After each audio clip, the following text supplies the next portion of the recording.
Hey guys, what's up, it's Doctorian. Today I want to talk about the new WoW expansion Battle for Azeroth. I did not like my old video, I rushed it out, so here is take 2. Let's start with the theme of the expansion. Battle for Azeroth is a conflict expansion like Mists of Pandaria was. The Mists of Pandaria trailer was an organ and human duking it out on the beach of Pandaria. Both sides wanted to conquer this new island. That all changed when both sides had to work together to defeat Garrosh in Siege of Orgrimmar.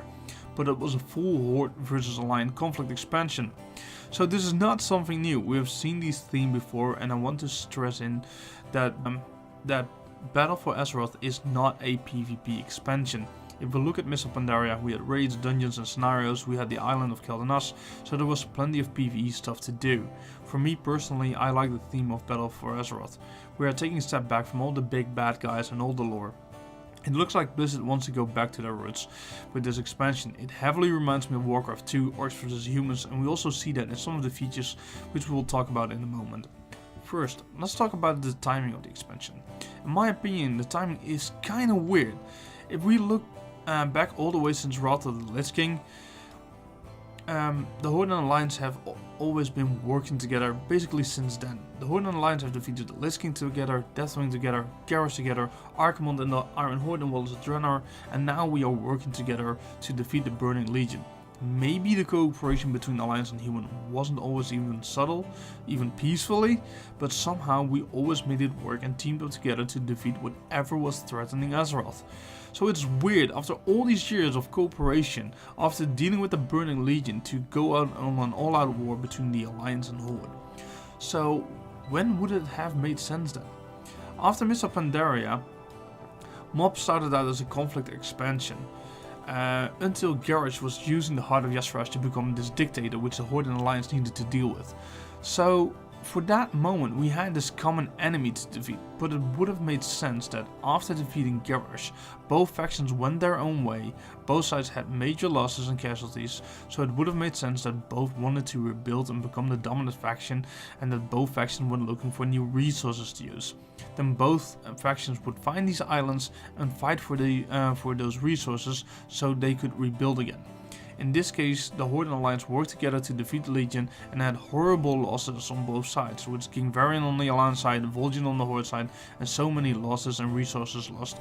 It would have made sense to celebrate the defeat of the Legion, but instead, both factions going all out in a complete war for me doesn't really make sense, but maybe in the last patch we will see something happen that explains it all.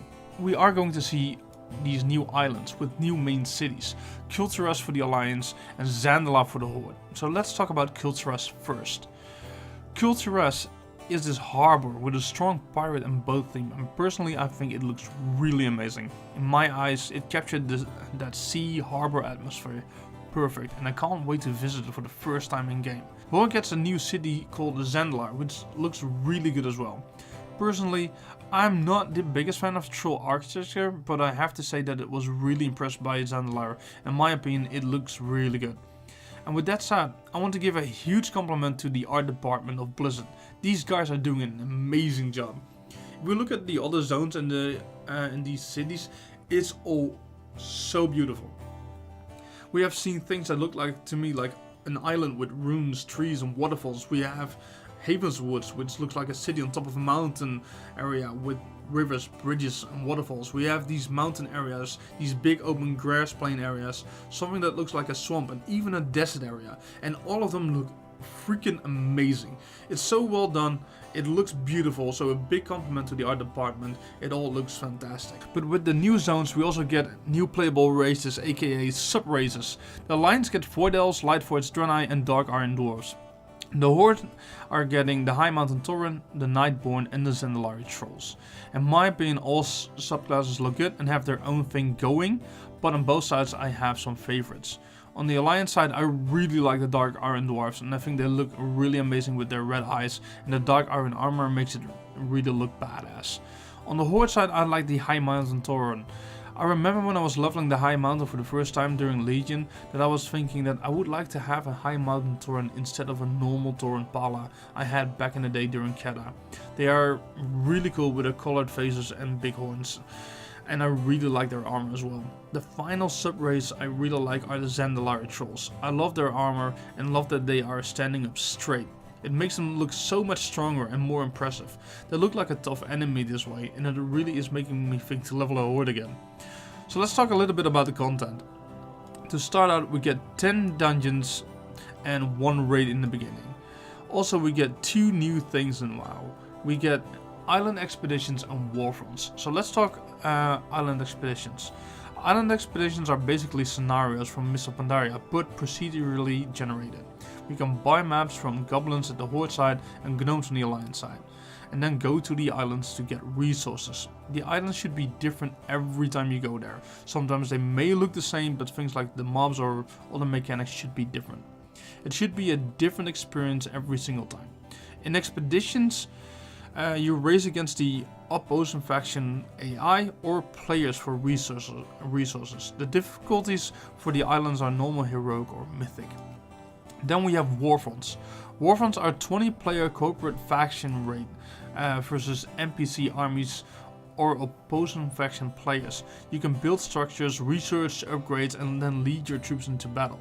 Here we can see again that Blizz is taking a step back to their roots, and you can clearly see that this is based on Warcraft 2 and 3. And to be honest, I'm really looking forward to Warfronts. There's not a lot of information yet about Warfronts, but hopefully we will get more soon. Other new features we get is Azeroth, which is a new artifact power, but this time we have Azeroth helmet, shoulders and chests. These gear slots have circles with talents which you can make choices in. The more Azeroth you have, the more circles you unlock, the more talents you can choose on that armor slot. Maybe this will remove tier bonuses, that will get a head, shoulder and chest, hands and leg Azeroth set, and every raid there is an upgrade for that set with higher item level and a new tier look, but without a 2 and a 4 set bonus. It could be just speculation from my part, but I wouldn't mind just to get items that upgrade your Azeroth set. Gives it a new look, so you can so you really get more powerful, but also feel more powerful, and that you can tell by the set that people are wearing how far they are in raid progress. Of course, the set should still be able to be transmogged if you don't like the looks. Also, we are going to get a stat. Sorry. Also, we're gonna get a stat and item level squish, and that's perfectly fine by me. The DPS numbers are getting insanely high, people doing 2 mil DPS, and that will get even higher during Legion. It's going to be better if we get a bit down to earth numbers and see some normal numbers again, and not things like obliterate crits for 1,628,734. It's so many numbers spam on your screen, it's a bit messy. For example, when I critted with my Frostmates back in the Burning Crusade for 2k, I would be like, wow, I got a 2k crit, and if that happened a couple of times, I was feeling good about myself. Right now, numbers on my screen don't say anything until I check the DPS meter and Warcraft logs. The numbers on my screen don't tell me anything anymore. I also hope with the number scripts that you feel more powerful. Yes, we do more DPS on the damage meter right now, but it would be nice like if the start, when you're level 120, your crit for example 2000, and after you did some gearing up, you would see crits like 2500. Then it's fun and you feel more powerful. You literally see your hits and crits popping up with higher numbers. Anyway, this is the end of the video. Let me know how you feel about Battle for Azeroth in the comments down below. Do you agree with some things? Do you disagree? Let me know.